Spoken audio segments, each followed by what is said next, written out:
Welcome to Bastard Quest. I'm your lore bastard, Kyle. I think I'm Todd. I'm Corey. I'm Austin. We're playing the One Ring. So we have played the One Ring previously. It may do you some good to go back to those episodes first to be introduced to Zip, Easel, and Bungo Tuk Tuk. Yes. Correct. Which is Todd's. Todd, who's Bungo Tuk Tuk? Bungo Tuk Tuk is a hobbit. Austin, what sort of gracious and peaceful person do you play in this one? Well, I'm Zip the dwarf. I'm an explorer, an adventurer, and a fighter. I can't run very fast. Zip is probably going to be featured on a true crime podcast. Corey, who do you got? I'm Ezel, and I'm an elf, and I'm reasonable. Yeah. Yeah. I mean, if you've watched Rings of Power, are you more Arondir or Legolas? Like charged and John Cocktoast. yeah. On the subject of the ridiculous name of Todd's Hobbit, Bungo Tuk Tuk. I don't know if you guys know much about how Tolkien wrote Lord of the Rings, right? Yeah, like just writing until he ran out of shit and then starting the fuck over. Yeah, essentially, he did not have an outline. He would just start writing something of interest to him. I was assuming a typewriter. Probably a typewriter, yes. And if he got to a problem, he would just, go back to his life teaching at Oxford. Then when he had an idea for how to solve it, he would start over from the very beginning.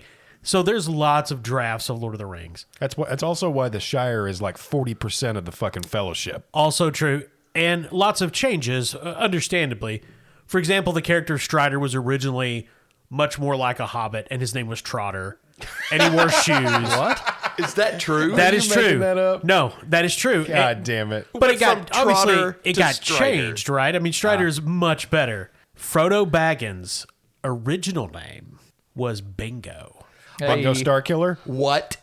It was Bingo. Are you serious? I'm 100% serious. It's like Yoda's original name was like Buffy or some shit. yes. Yoda's was crazy, yeah. Yeah. Yeah. Bingo. So, in the last adventure with Bungo, Zip, and Easel, they ventured into the halls of Hadirian. They put the haunted spirit of the Númenórean Lady Elwyn to rest.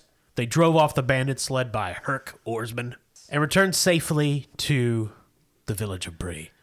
If you're unfamiliar, the One Ring RPG has 3 distinct phases of play. There's the journey, which is from here to there.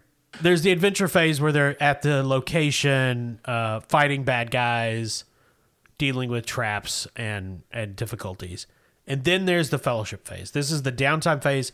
This is the phase that we are going to start with tonight. So before we started, I did give you guys treasure. Todd and Corey, I believe you each have 9 points of treasure. Austin, how many do you have? I have 22.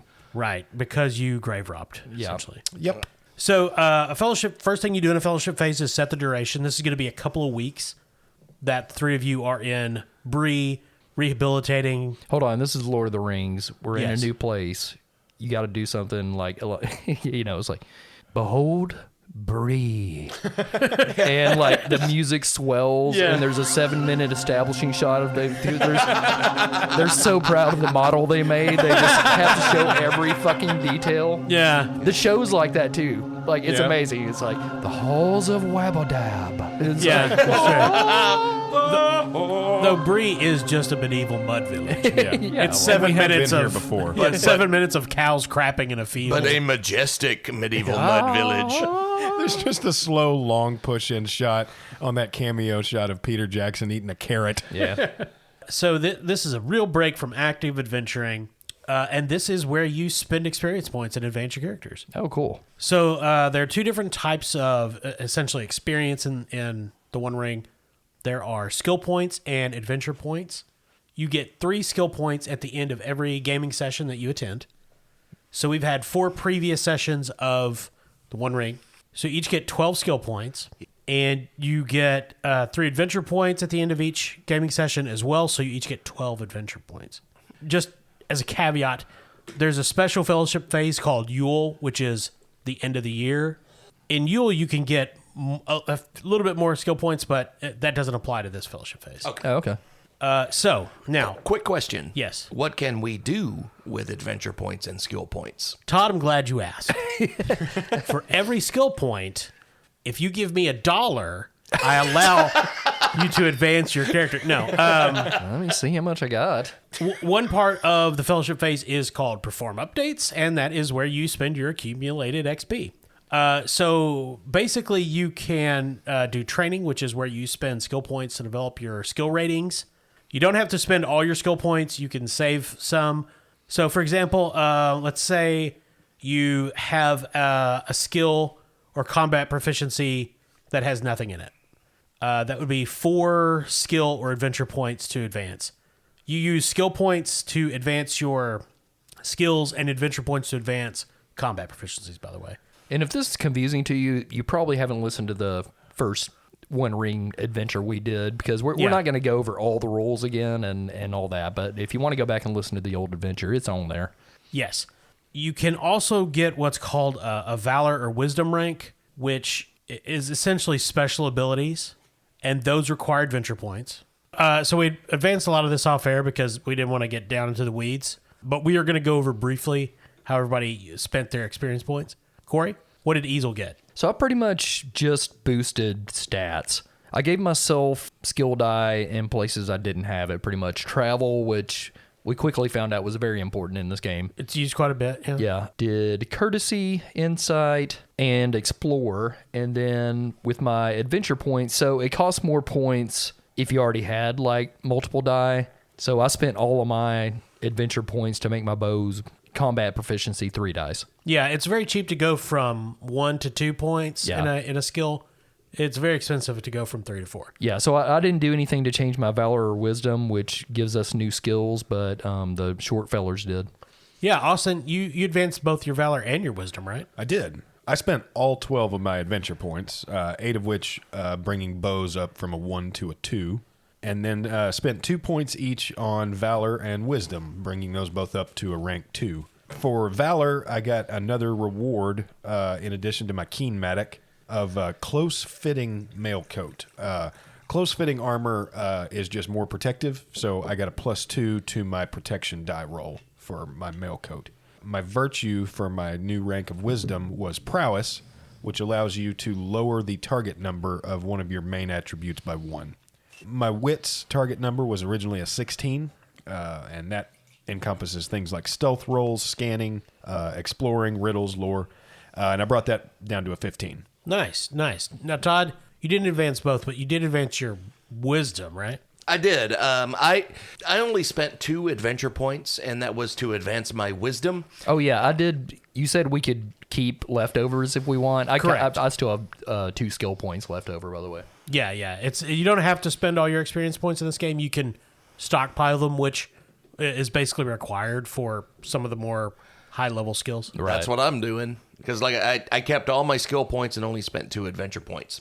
I spent those 2 adventure points to raise my Wisdom to 2, right, which gave me another virtue. Oh, that's right, yeah. And the virtue I chose was Mastery, which allows me to make 2 skills favored that were not previously favored. Yeah, and favored is pretty much like rolling with advantage in this game. Yeah, you roll 2 of the feat die, 2 of the d12s instead of 1. And I used that Mastery to become favored in Insight and Song. Fuck my life. Can you spend any of these points to change your name? I'm not. Okay. Well, also everyone regained some of their hope points. Yes. And of course, endurance and things are gone. Yeah. Yeah, and I also used some of my skill points to raise my stealth and healing skills to 1. Cool. Well, hey, Dr. Zip. God. My ultimate goal is to raise my Song to not just favored, but a level 6. Of course. We got it, Bono. Oh, God. Bono Tuk. Bono Tuk, yes. And we also, all of our endurance is back, which is kind of our hit points in this game. Yes. And our hope, which is kind of a currency we can spell. Yeah, some of which I think everybody regained up to max hope, but that wouldn't necessarily be the case. Yeah, and we don't have fatigue anymore. If we were weary or miserable, that's gone. Right. And you lose 1 point of shadow. Yeah. Which, so Austin still has about 14 probably. Well, I actually have 0 shadow, but I do still have that 1 shadow scar. Now, also, I did roll in the treasure tables previously to recording. So everyone got treasure points, but unfortunately, no magic items were generated. How does that work? So when you find, it's called a hoard of treasure, and there's lesser, greater, or exemplary or something. You roll a number of success dice to see how many raw treasure points are generated per person, and that is just gold and silver, precious items. You also roll a number of feat dice, and if you roll a 1 or a 12, which is variously the Eye of Sauron or the Gandalf rune, you can find a magic item. Unfortunately, I rolled a good number of feat dice, but no magic items were created. That boy didn't show up. Yeah, thanks a fucking lot. Yeah. Well, if you roll the Eye of Sauron too, you get a magic item, but it's tainted. Oh, okay. So is what I was hoping for, but sadly, no. Yeah. So undertakings are things that your characters are doing during the fellowship phase other than just rest and recovery. You all choose as a group which one you're going to do. Now, depending on your characters, you may be able to do some for free. So here's your options. You can gather rumors. You can receive a rumor from the lore master, which could lead to different adventure. If you have a warden, you can choose this activity as a free undertaking, but I don't think any of you took warden. You can heal scars. Ooh, Austin, you have a scar, right? Yeah. He has a shadow scar. Shadow scar? Yeah. So you can spend 5 adventure points and remove 1 shadow scar. Oh, okay. Yeah. Too But late we'd for have to that. agree to do that as a group. Correct. You can meet a patron, which would be a new patron. Nay. Well, you don't lose your old Wait, one. which horse was that, Corey? Oh. You don't lose your Not old one. Colby. You just add to your inventory of patrons. Okay. Gotcha. You can ponder storied and figured maps. So when Bilbo was going over the maps and ruminating and Bag End, that sort of thing. If you have a scholar, you can choose this activity as a free undertaking, which I believe you do. Bungo Tuk is a scholar. Right. Obviously. This would be Bungo talking to people in the Prancing Pony, trading stories. Behold, the prancing pony. It's going around the ship in Star Trek, but it's just the bar and the Prancing Pony. So what this means mechanically is until the next fellowship phase, you can apply a modifier of +1 to all feat die rolls made to determine the nature of events during the event resolution step of a journey. You can raise an heir. Oh, shit. How long is this fellowship phase? Like our son? Like, right? So Do we procreate? What do we? 3 men and a baby all of a sudden. the role-playing game. That's what we need is a baby to take on our quest. you can Oh actually my only God, there's a ghost behind that curtain. the point there is that essentially you set up your secondary character in case your character dies. Oh God. Yeah. Oh, I like the sound of this. Is right up my fucking alley. Yeah, Austin, you may want to do this a couple times. But you can only do that during the Yule downtime. So we got to wait till December. Yeah. Okay. So you fuck somebody at Christmas, and later on you can keep playing the game. Well, basically, I mean, we all donated semen. We just don't know which one took. Yeah, we have to go on Mari Earth. So you can also strengthen the fellowship, which is you add a +1 to your fellowship rating until the next fellowship phase. Okay. Yeah, and If you have a captain, you can choose this activity as a free undertaking. Oh, that's me. Are you captain? Yeah. Okay. Captain shit. You could study magical items, which you don't have any. A Yeah. treasure hunter could do that as a free undertaking. You could write a song. what was that? Yeah, you could write a song. If you have a Nay. champion, you can choose this as a free undertaking. I'm a champion, So that can be done as a free I undertaking. bet he votes but no. I'm the one writing the song, right? Yes. Okay. No, not necessarily. okay. A company, including a champion, can choose this activity as a free undertaking. It No, doesn't say we that. all do this together, Paul. But what that does is choose this undertaking to compose a song, choosing whether it will be a lay, a song of victory, or a walking song. And they each do The different 3 things. genres of Middle Earth. I'm very excited about the prospect of a walking song. I'm walking. Actually, it's the Pantera version of Walk. Walk. That is a good marching song, actually. It really is. It's got a good cadence. I like it. Yeah, I do that. Pantera's Walk is our walking song. Yes. When you are involved in a council, combat, or journey, the heroes can sing a song to rouse themselves to pursue their goals. Okay. So to do so, first choose a song from among those on the company song list, how you create that through the write a song undertaking. Oh, okay. And it has to be something that applies to the current event, which is combat, journey, or council. And when you do the undertaking, you decide which one it's going to be. Then you make a song roll, which Todd is very good at. Okay. Heroes Any six- of us can make the song roll, though? I think everybody rolls. Oh, okay. Oh. Heroes succeeding in the role ignore the effects of being weary for the length of the heroic venture. Holy shit. Nice. Damn. We should probably So- do that. If Yeah, it's I a think free so. thing for me, so. Yeah. And I'm also going to take the free endeavor of upping our fellowship. Is it increasing our fellowship score? Yeah. Okay, A so fellowship rating by +1. Okay, so we're all 5. Now, you have to specify if you're writing a lay, a song of victory, or a walking song. The lay is for councils, which we have not done yet. The song of victory is combat. Okay. And the walking song is, shockingly, a journey. What do you guys want to do? Combat or walking? Or? I think combat. Yeah. I love the idea Okay. Of just singing, singing while we're fighting. singing some. Oh no, I've been stabbed. It's kind of like Middle Earth cop rock. Yeah, warriors sing stirring songs in combat to lift their spirit and renew their lust for battle. Yes. Okay. Just picture us all hacking and slashing while singing something like "This is the song that Well- never ends." I mean, it could be also something like a haka, right? Right. I mean, Right. yes, A dwarf culturally haka appropriate. zip out there. Sure. It's not gonna be that. Zip. Oh, trust me, Zip's going to be a beat off, a step off. Bungo's already working on lyrics.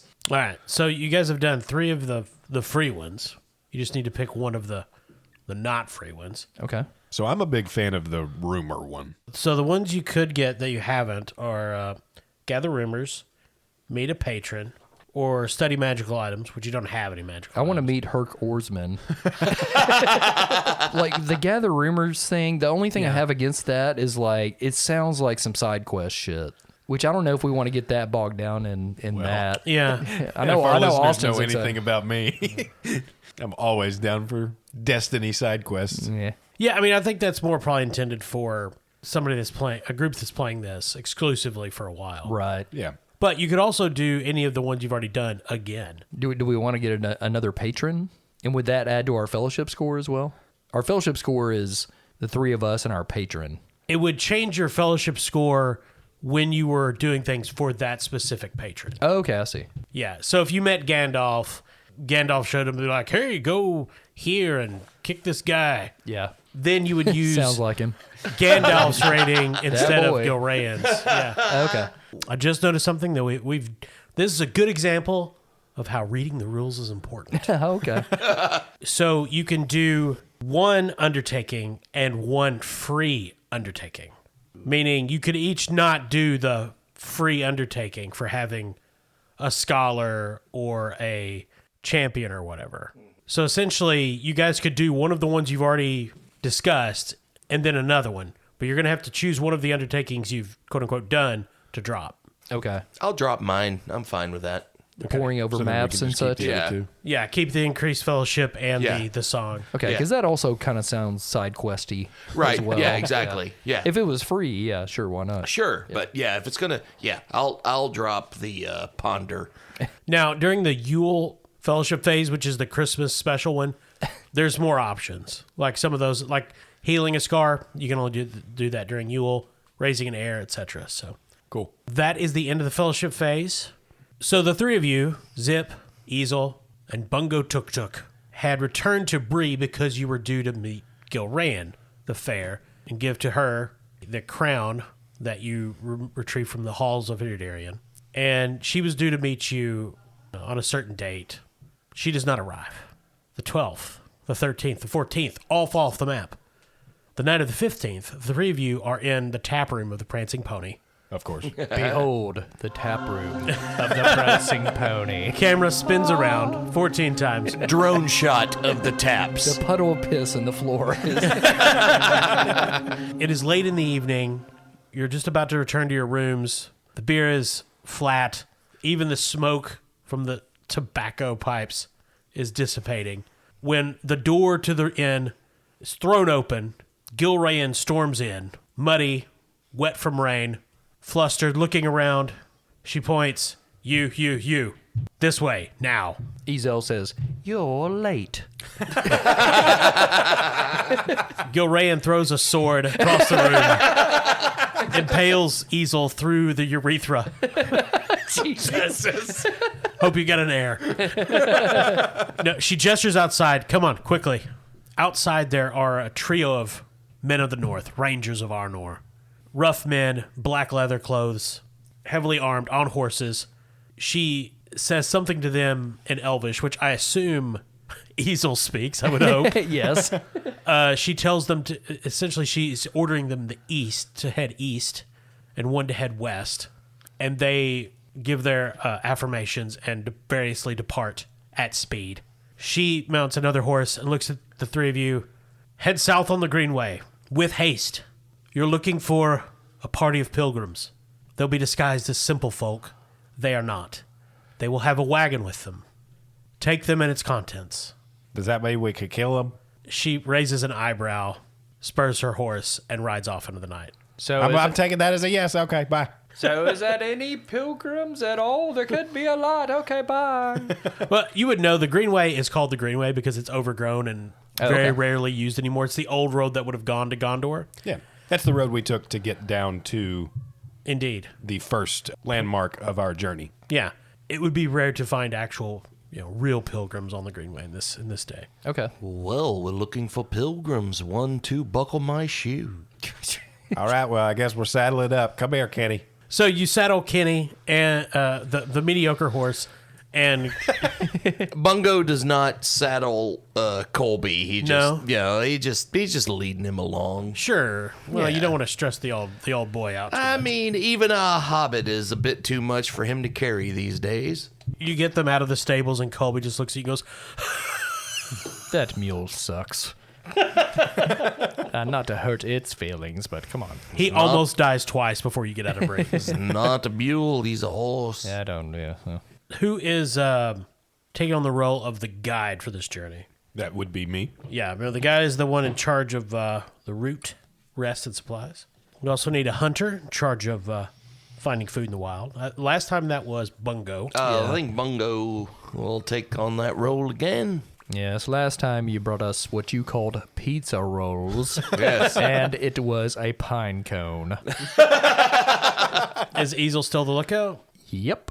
And the scout is... Last time it was Zip. Okay. So your journey path is pretty straightforward. She just said, follow the Greenway. Excuse me, I'm going to go into the forest and forage for hot pockets. So, Austin, roll your travel. So my travel is favored, and I also have a skill of 3 in it, and my target number is a 16. All right, no special symbols, but I rolled a total of 19. All right, so for the first event of the journey, I'm going to roll a die to see who it hits, and that is the scout. Okay. Roll a feat die for the journey event. So Kyle, these rolls you're making, are these basically a random encounter generator? Basically, yeah. The journey phase can generate a number of random events, like death. I don't think you can actually die. A coconut falls on your head. Sure, coconuts, yeah. I'm just in the forest trying to find a plant that makes those little mini corn dogs. So, Austin, there's an ill choice facing Zip the Scout. Uh-oh. Oh, God. Make an explore roll. Okay. Zip has an explorer of 2. Target number's 15. This is happening along a road, so you do get an extra die. Ooh, okay. Why's that? It's more friendly terrain. Oh, okay. Like if you were in Lava? the barrow, if you were in lava, you would lose a die. Okay. Or if you were in a place like the Barrow Downs, Or if you're in water. I don't know what that voice was. If you're in water. it's like somebody was I think that was more Rowan Atkinson. I don't know what's somebody's going drowning Rowan Atkinson in a bathtub. Roll your explorer, Austin. Okay. Oh, there's that boy. I love that boy. All right. on. Boy. So I rolled a total, also with 1 success, of 20 even. So you guys do a forced march, walking through the night, stopping only briefly, into the dark of the next evening, heading south, and fortunately, Zip, on one of his scouts ahead, spots depressions in the grass where a wagon left the road. Bungo goes to Easel and is like, look, I found me some pancakes there in the forest. And it's just like a couple of mushrooms. The poisonous kind. Yeah. And Zip follows this barely discernible depressions in the grass, which any other person might have counted off as just deer trails or something. After about a mile in a small copse of trees, he sees a camp with fire, men in gray robes, and a wagon covered the journey is ended. You each gain 3 fatigue. Could have been more, but Austin rolled well. You didn't gain a shadow point, Austin. Okay. And the adventures before you. Zip is in the tall grass, which is still wet from the rain earlier in the evening. It has mostly died away now. And just a couple 100 feet away in this small copse of trees, the leaves are just beginning to bud in the spring. You can see a fire, men moving around, talking quietly, if at all. So Zip hurries back up the road to where Easel and Bungo are taking their rest. Hey, fellas, I got the pilgrims just up ahead. They left the road and they're making camp in the tall grass over here, about a mile away. Well done, dwarf. Let's kill them. Yeah, I reckon we tie up the horses here and just make our way on foot. I'm just gonna. I'm just waking up. I'm not a fan of the tall grass. What's happening to you, Bungo? I don't like the tall grass. It's very hard for me to see over. I know. The same thing happens to me. I get pink eye every time I walk through the tall grass. But What kind of tall grass are you walking through? Are people, because people wipe with it? Is that what? no, have y'all ever dealt with livestock? No. Austin. Yes, I have. I've never gotten pink eye. No, humans don't get pink eye from it, but like livestock will get pink eye if grass is lit. Great joke, Austin. I mean, yeah. I mean, guess that's true. I was just thinking of it in a human context. Yeah, no, it's just if you want to tell a joke, make it relatable. Is what I always say. Look, right now there's a farmer from Wyoming Kirk who's Orsman losing probably his knows mind. exactly what the fuck I'm talking about. Absolutely, Well, I he mean, stays in the obviously. water. Yeah, but if there's anybody who's listening to this who's in the FFA, they are losing their shit They right love now. it. They love it. Okay, so you guys you know the location of these false pilgrims. It's a moonless night, and the rain is picking up again. What is your plan? You're about a mile and a half away. All right, so I say we've got the cover of the darkness because there's no moon, and the rain will cover the sound of our footsteps. I'd say we could get pretty close to them and try to strike with the element of surprise. First things first, get your ghillie suits. Because we're going into Chernobyl. Yeah, I believe stealth is the way to go here. How many men did you say were there? You saw 5 men. I saw 5 men You saw 5 men-sized figures. and a wagon. Is there anything I can do to kind of get a closer look and try to scrutinize what exactly we're dealing with here? Yeah, I mean, you can always just sneak up there and look at them. Ezel, what do your elf eyes see? Okay, I'm gonna get a closer look. You gonna use stealth? Sure. Okay, so you have definitely 2 bonus dice. Okay. It's raining. It's dark. I'm They're an elf. around a fire. You're an elf. Ninja. Okay, I already have a 3 in stealth, so Yeah, that so makes it a it's 5. 5d6. And are you favored in stealth? I'm not, no. Yeah, so just your feet die. And what's your target number for this? Target number's 14 in wits. That's a 29. With 1 success. Yeah. I engage my predator cloaking device. So it happens a lot more on cuts, people never see in a movie or show. But sometimes the boom mic is just in the shot. Yeah, sure. Except in this case where these 5 guys are around a fire in these gray pilgrim robes. Like Easel's head just descends slowly from above. From nowhere. Somehow he is just above them in the trees, eavesdropping. What a fantastic fucking And it just slowly goes back up. And these are all men, Easel confirms. Okay. They're disguised as pilgrims, but underneath you can see brown woolen coats and trousers, heavy bladed knives, bows. It looks like the kind of gear that you encountered in the bandit camp. So they're not supernatural men or anything like that. They're not like... No. Okay. They're not ring wraiths. Okay, cool. One of them is grousing, "The rider should have been here yesterday. He'll be here when he gets here." And so they just keep talking about this rider from the east that they're waiting for. And so otherwise they talk about the game in the local area. They start playing dice at one point before eventually, if Easel lingers long enough, they start going to sleep for the evening. Any keeping watch? Yeah, there's one guy that keeps watch. They do talk about their watch schedule. They're not totally incompetent. So. All right, so then Easel knows exactly what to expect as far as Yes. shift changes. Yeah. I believe the best move to make here, my little friends, is I will kill the lookout with my bow. And then we can cut throats of the sleeping ones. I was just thinking the same goddamn thing. Yes. Now, murdering non-orcs does generate shadow. Yes, we know. FYI. Well, it's fine. As long as you know. What I mean to say is I will incapacitate the... No, okay, shooting the sentry would be totally legit. Yeah. Okay.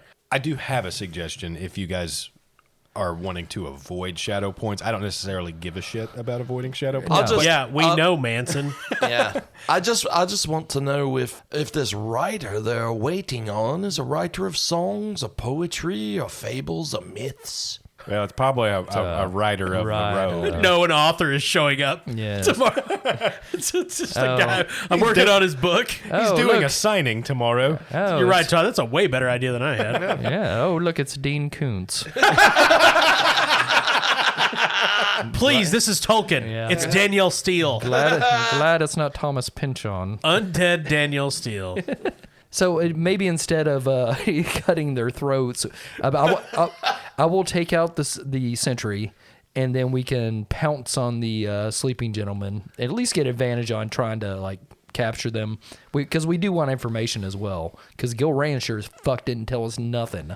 I started to say, We need a new patron. It would be relatively easy to just try and tie them up and subdue them while they were asleep. You know what? Being an hobbit, I am all down for some pouncing. Yeah, that's what they do. I often associate hobbits and pouncing. Yeah, I can't wait for laser pens to get invented so I can shine it and watch him bound about the room, chasing the elusive red dot. So whoever is sneaking down there, which I presume is all of you, Yep. make stealth checks. Corey, yours, we're just going to let yours ride. Okay. Should they get any kind of boons because most of them are sleeping? It's still raining. It is still pitch black. And yeah, good point. They're all sleeping now except for one guy, so they get 3 extra dice. Damn. Their stealth roll. Oh shit! I'm already favored and have a 3 in stealth. Oh, yeah. You know, Todd, The bungo just turns invisible. you don't even have to roll, Todd. Okay, thanks. Austin, it's really on Zip at this point. Yeah. They can't see me. All right. So my target number for wits is a 15, and I'm rolling my feet die and 4d6. Oh, that's a bunch of low numbers. Oh, God. Did you roll I rolled the Sauron. Eye of Sauron? Christ. I rolled the Sauron. Zip. Oh, wait, that's not a failure, is it? Not automatically. It counts as a 0. So I rolled an 11.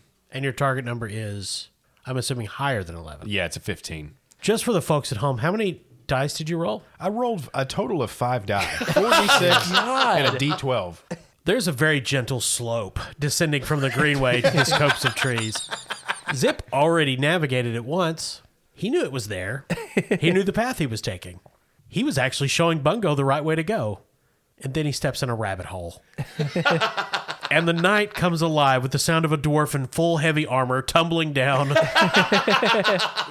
a rain-soaked hillside, slams into a tree. The sentry immediately becomes instantly aware of something, is about to shout. Easel has one chance to make a bow shot to take this guy out. It is hasty. You are at -1d to do it. Okay. If you fail, obviously he alerts the rest of the camp. Okay. Oh, Austin, you also take 1 point of endurance. So my target number in strength is 14. Right. I normally have 3 in bows. That knocks it down to a 2. Do you want to spend any hope? Be a great time for it. No. Should have used a hope. That's a total 8. I shoot Zip. The sentry stands, is about to shout. They hear an arrow hits him in the chest, and he goes down, but he's not dead, so he's just blood-curdling, screaming. Gurgling. As he dies, the rest of the bandits come alive, just jumping out of their sleep sacks, drawing swords, tumbling around in the dark. What's going on? Who is it? We're in combat. Okay. There are 4 of these feigned pilgrims. I assume we're already in close formation or close quarters. No, we'll do opening volleys. I mean, Oh, okay. they're getting their wits about them. They're not in battle-ready formation. Yeah, so opening volleys is if you've got a bow or a short spear, you can engage in range combat. I think everybody has at least one of those, right? Yeah. So who is engaging in a ranged attack? Me. Zip. Bungo has a spear.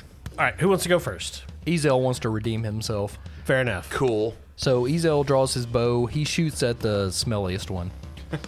Yeah, he identified. Dirty Pete. Yeah, he identified that one earlier. Dirty Pete. What does your elf nose smell?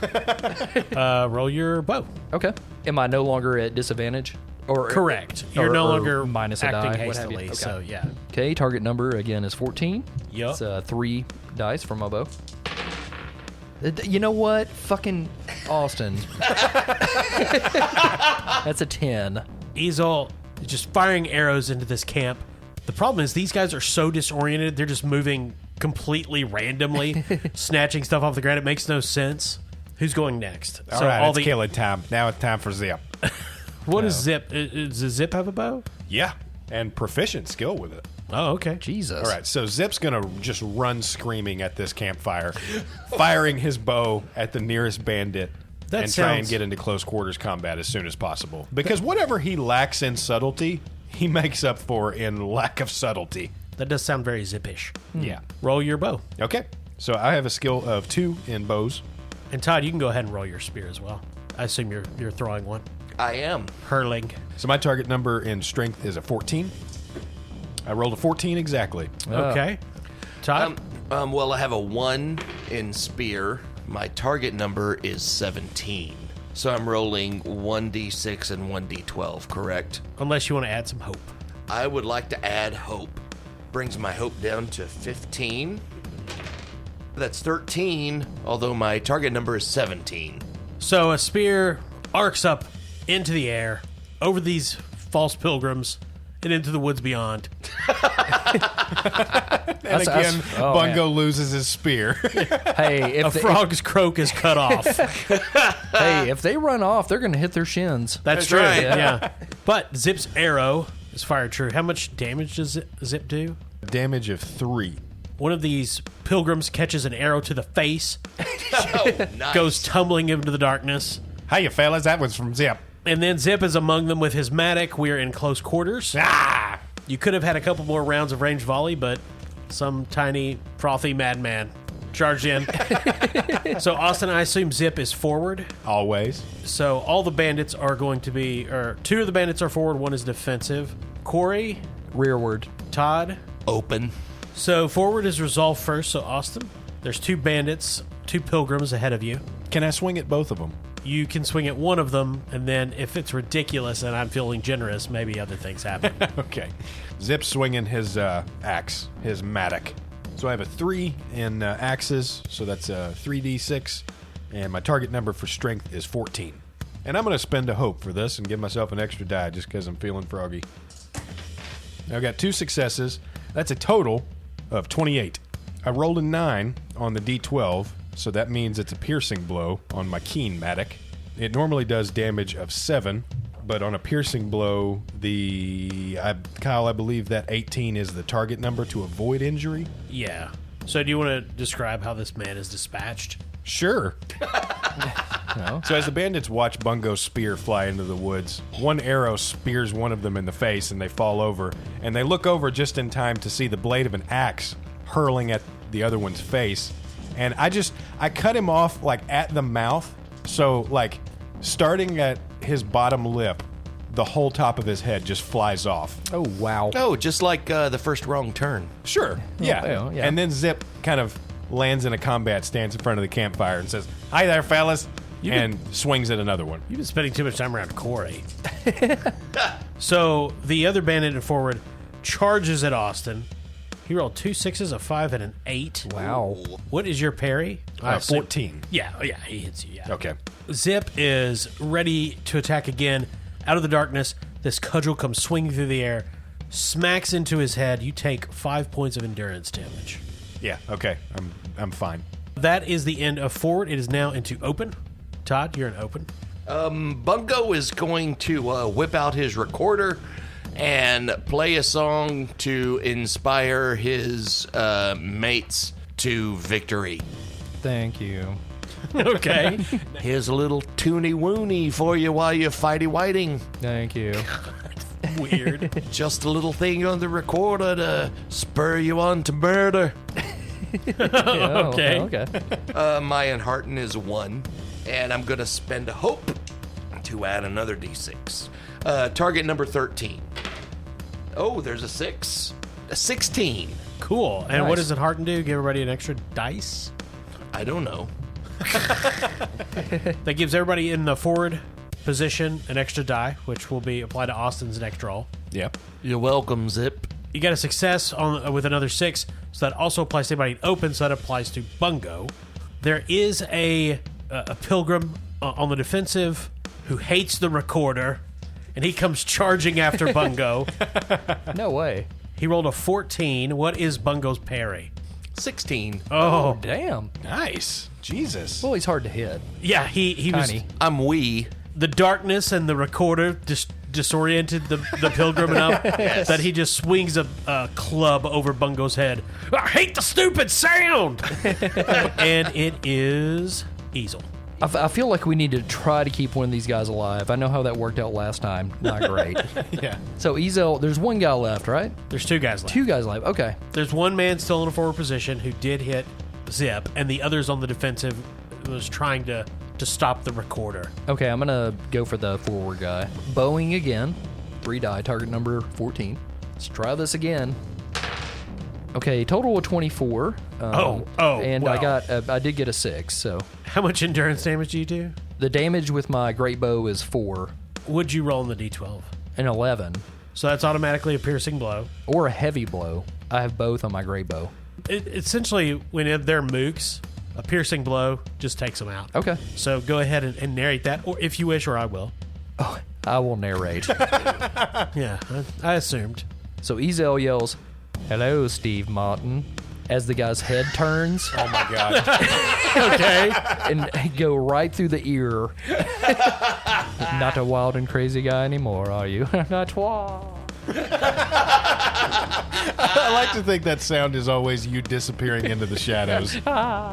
So the pilgrim that caught the arrow in his temple had just smacked Zip on the head with a cudgel, and he does it 2 or 3 more times, but there's nobody behind the wheel. It's just the muscle motion just locked in. Get off, buddy. And Zip just stumbles out of the way, and the guy just keeps swinging just right in front of him until he stumbles into a tree and falls down. And the final pilgrim, looking around, entrails around in blood, screaming from the woods, throws down his cudgel, raises his hands. I'm out. I'm out. I give up. We will not kill you, foe pilgrim, but you're going to tell us who this rider is you're waiting for. Yes, sir. Yes, sir. Thank you. Is it the king that is called Stephen? That is, it is actually based on Patreon member Stephen Ryder. Oh, Nice. But this is Lord of the Rings, so the name Stephen does not exist. hey. So they just call him the Rider from the East. Oh, okay. He says, my name is Shreff, which is for Patreon member Scott Schreffler. Hello. But Scott does not exist in Tolkien, so it's just called him Shreff. Well, the Rider from the East is somebody from, well, somewhere bad. Zip takes a step forward, still holding the blade of the axe. So Oh my God, what's wrong with you? you better tell us a little more than that, buddy. And suddenly Bungo steps forward and stares him dead in the eye and plays his recorder more intensely. he puts his hands over his ears. Oh, make it stop. Stomps on his distortion pedal ever so hard. And he explains that he doesn't really know who the rider from the East is. He just knows it's someone coming to get what they have in the wagon, and that someone is from Mordor. What is in the wagon? I mean, we could look. Yeah, dwarf.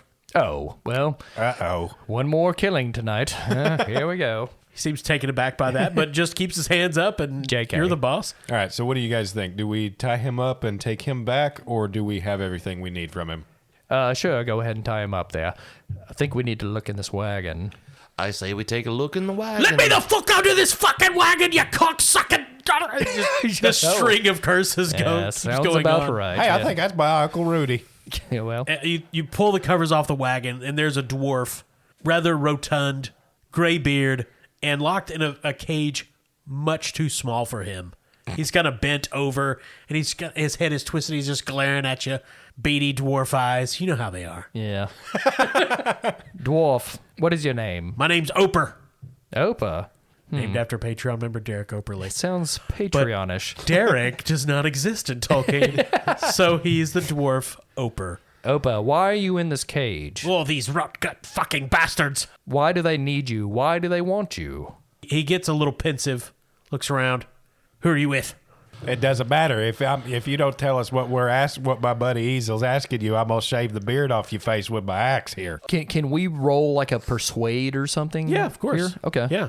What do you guys have? I've got a 1 in persuade. I do not. I've got a 2. Have at it there, Bungo. Because basically we want him to trust us, I guess, is what we're going for. Yeah. That is generally a good thing. Yes, To give I us think so. give us correct information. Roll your persuade. All right. You can have an extra D6 because he is locked in cage, All right. and you did just kill his captors. So that's a 1d12 and 3d6. And And one of you is real pretty. And my target number is 16. That's a 9. Ooh. What are you? You're tiny and ugly. I'm an hobbit. We could be your saviors tonight. We could leave you in this cage, my dwarven friend. I mean, you can try and intimidate. All right, I have 2 in all. Would that work? Yes. However, you're going to be at minus 1D because he is an old, angry, stubborn, stupid dwarf. I'm gonna spend a point of hope. Okay. And so as Zip is kind of muttering his little threats, he just lets the axe fall heavily right next to the cage. And my target number for strength is 14. I rolled a 20. The dwarf looks around. Well, I guess if you were the enemy, you wouldn't be asking me questions. We just killed your damn captors, man. Dang. They're after me because I can tell you. They want me because I know how to figure out where Thráin hid it. Thráin, son of Thrall. Grandson of Thru? So Zip would especially know this. The previous king of the mountain in the east, Erebor. Thráin was his son. Thorin Oakenshield is the one who reclaims it. So Thráin would Gotcha. be Thorin's father. Gotcha. So Zip's going to turn into Batman from Batman versus Superman for a second and be like, why did you say that name? And he says, I know where Thráin hid the Ring of Durin. Are you shitting me? Oh, shit. The Ring of Durin? Let me just say, as an hobbit, nothing good comes from there being rings.